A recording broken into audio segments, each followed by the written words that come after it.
Assalamualaikum warahmatullahi taala wabarakatuh.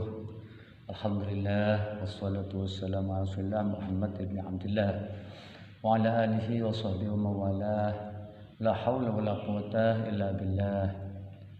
Allahumma shalli ala sayyidina Muhammadin tibbil qulub wa dawaiha wa afiyatal abdan wa shifaiha wa nuril absar wa diyaha wa quwwatil jasad wal arwah wa mutaiha wa ala alihi wasallam.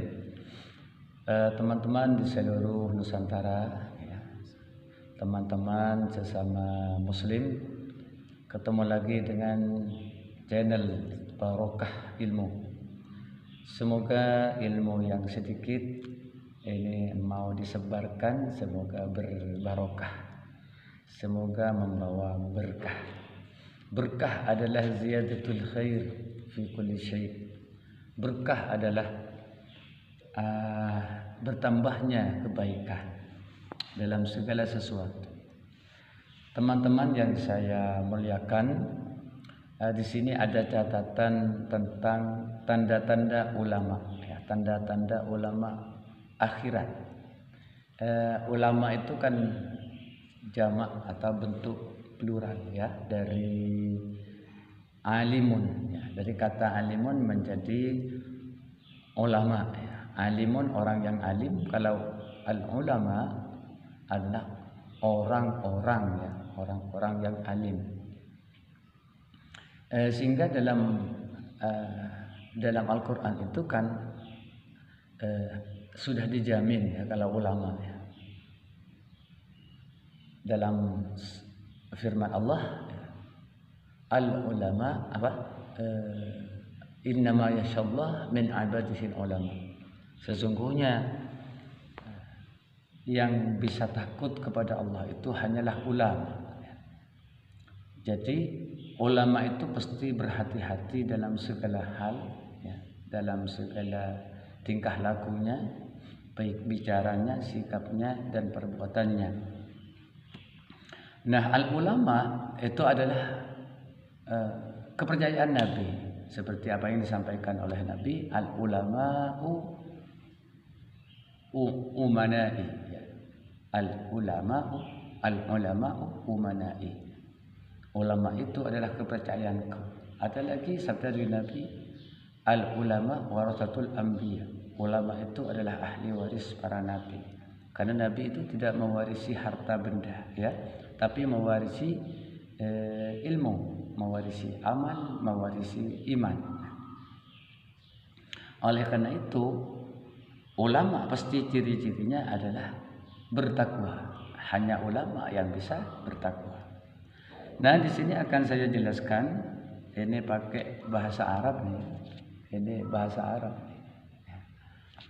Tapi saya mau menerjemah supaya lebih cepat, ya, lebih mengerti dan tidak banyak membuang waktu. Nah, tanda-tanda ulama. Yang pertama adalah la yatlubud dunya bi ilmihi. Yang pertama, dia tidak mencari ilmu untuk mengumpulkan dunia, ya. Jadi ini ciri yang pertama. Jadi menuntut ilmu bukan karena tujuan dunia, tapi tujuan akhirat. Seperti itu. Yang kedua adalah cocoknya perbuatan dan pembicaranya.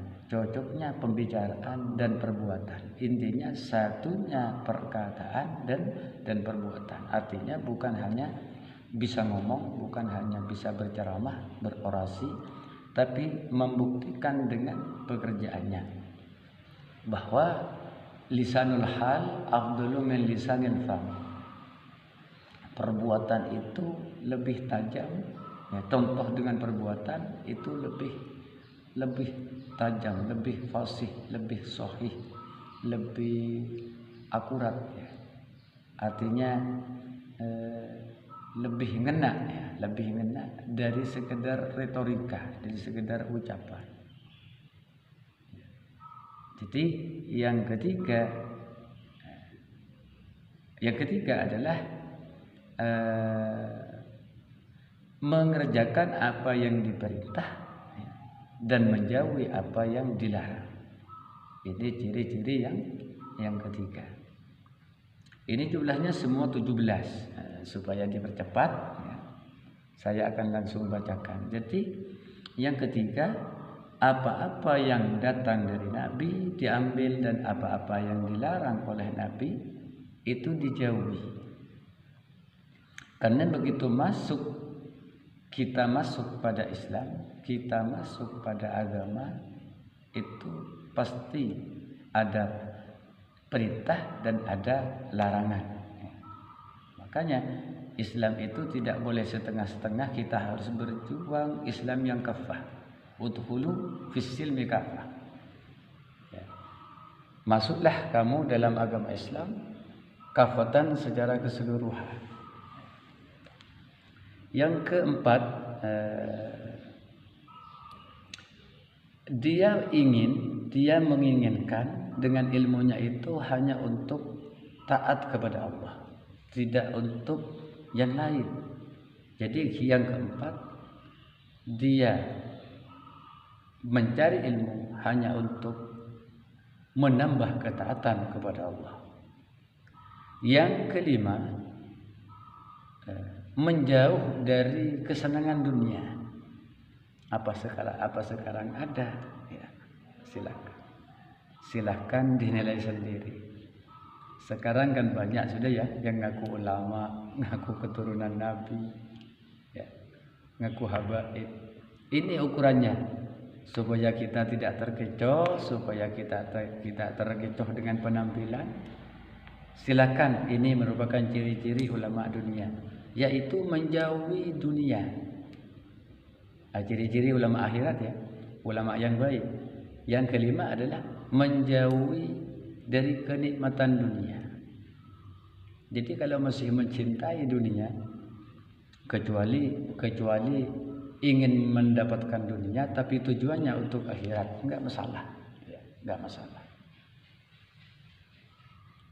Selanjutnya yang ketiga, yang keenam ya, mutawaqqiyan al-kathratil kalam wal jidal. Takut ya, memperbanyak pembicaraan, banyak bicara ya, takut. Dan perdebatan, artinya dia tidak suka berdebat, tidak suka banyak bicara. Karena apa? Apa yang keluar dari mulut kita itu dicatat. Wa ma yantiqu dalam Al-Quran itu kan yang dijelaskan bahwa segala yang keluar itu ada malaikat yang mencatat. Wa ma yalfidu min qaulin illa ladaihi raqibun atid. Dan tidak ada lafal yang keluar dari mulut kita kecuali ada malaikat pencatat yang teliti. Nah, jadi yang keenam, tidak suka banyak bicara dan tidak suka berdebat. Seperti sekarang perdebatan masalah nasab ya. Ini sangat jelas mana ulama yang dunia, mana ulama akhirat. Ketahuan kalau sekarang kan sedang marak ya, sedang marak-maraknya polemik nasab. Sedang marak-maraknya polemik nasab. Perdebatan, semua punya argumen. Berdebat tidak salah, tapi kan ada kan ya, dari Al-Quran itu kan ada memang. Wajadilhum billati hiya ahsan. Debatlah mereka dengan jalan atau dengan cara yang terbaik. Ya.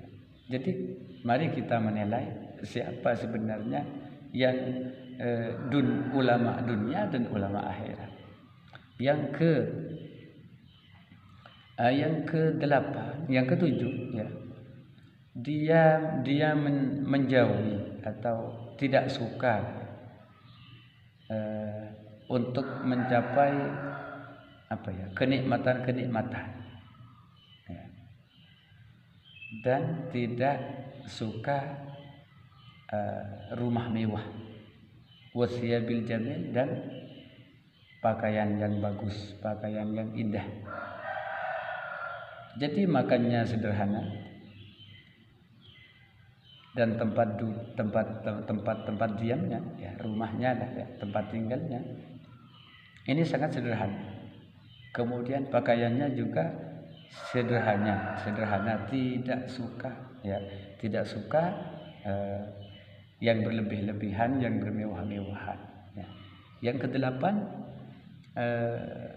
menerima apa adanya dalam kenikmatan dan perhiasan, kemudian pakaian.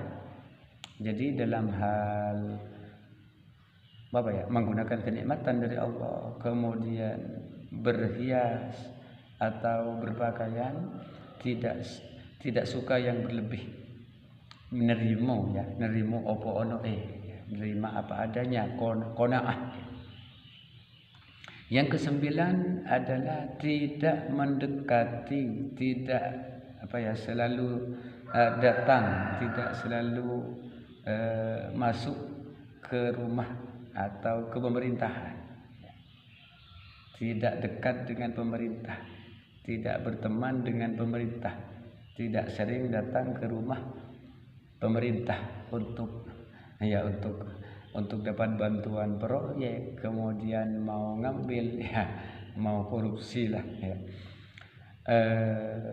Kecuali, ini ada illa linushin aw liraddi mazalimi, ya, aw liraddi mazalimi. Yang boleh itu kecuali untuk menasihati pemerintah, boleh, ya, kecuali untuk menolak kezaliman pemerintah terhadap warga. Misalnya ada yang mau dikhianati atau dizalimi. Atau yang boleh au fi ilajil marid, ya, atau untuk mengobati, boleh. Kalau untuk mengobati, kita diundang oleh pemerintah untuk mengobati keluarganya misalnya, ya, jadi boleh, ya. Atau untuk berfatwa awil fatawa, ya, atau untuk berfatwa sesuatu tentang yang berhubungan dengan masalihul ummah. Kemudian yang ke-10 adalah di sini mereka ulama itu bertanya pada ulama yang lain apabila tidak mengetahui tentang suatu masalah. Artinya mereka tidak sembrono, tidak sembarangan memutus suatu perkara kalau memang tidak mengetahui ilmunya. Ini yang ke-10. Yang ke-11 mengatakan, jika ditanya mengatakan tidak tahu. Apabila tanyalah seseorang mengatakan tidak tahu, ya. Artinya tidak sok tahu, ya. Kemudian yang ke-12 mencari ilmu atau menggunakan ilmu tujuannya bukan untuk riya, tapi untuk najian min azabillah, untuk selamat dari siksa Allah. Ini ciri yang ke-13. Jadi tujuannya untuk selamat di akhirat, ya, dari siksa Allah yang pedih. Yang ke-13, mereka lebih mengutamakan pembahasan atau mempelajari ilmu batin, ya.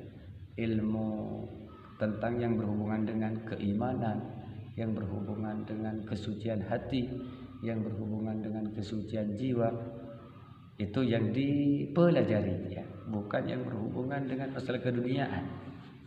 Ini ciri yang ke-13. Ciri yang ke-14, hatinya terpisah dari perpolitikan, hatinya tidak mau berpolitik, ya. Hatinya tidak punya keinginan, kecenderungan berpolitik, karena politik itu kan identik dengan kotor, ya. Sesuatu yang kotor, ya.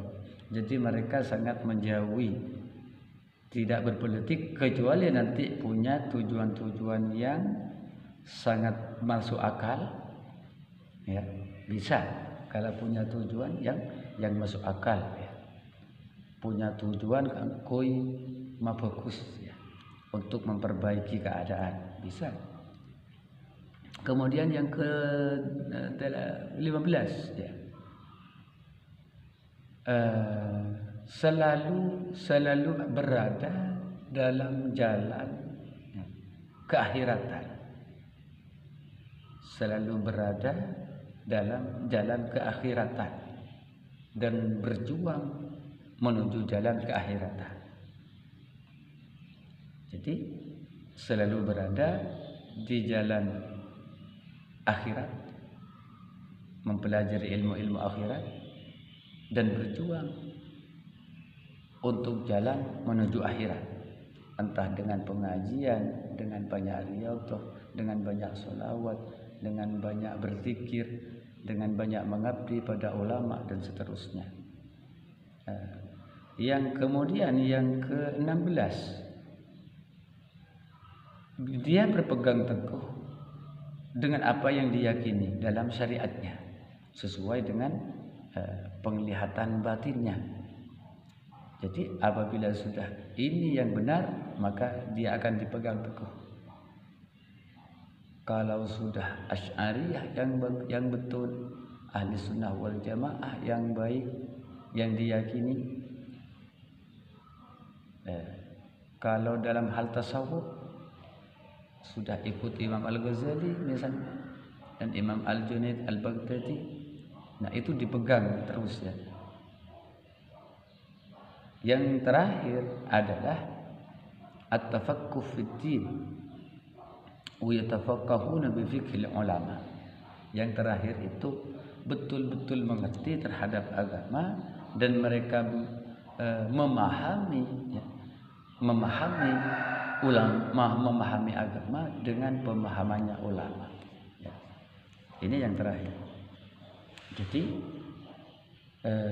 sangat berhati-hati dalam memahami agama, tidak meleset dari pemahaman mayoritas, karena di negara kita itu kan di kalangan umat Islam seluruh dunia ya, itu adalah ada firqah yang besar, ada firqah yang menyeluruh, yang mayoritas, yaitu firqah ahli sunnah wal jamaah.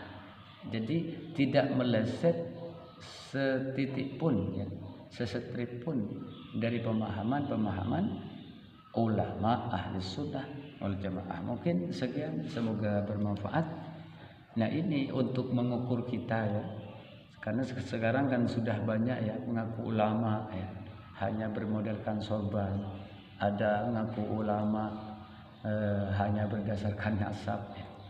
Inilah ukurannya. Jadi 17 macam di sini, ini sebagai barometer kita untuk menentukan mereka itu ulama apa ulama asu, apa ulama dunia, apa ulama akhirat. Nah semoga bermanfaat. Sekian. Wassalamualaikum warahmatullahi wabarakatuh.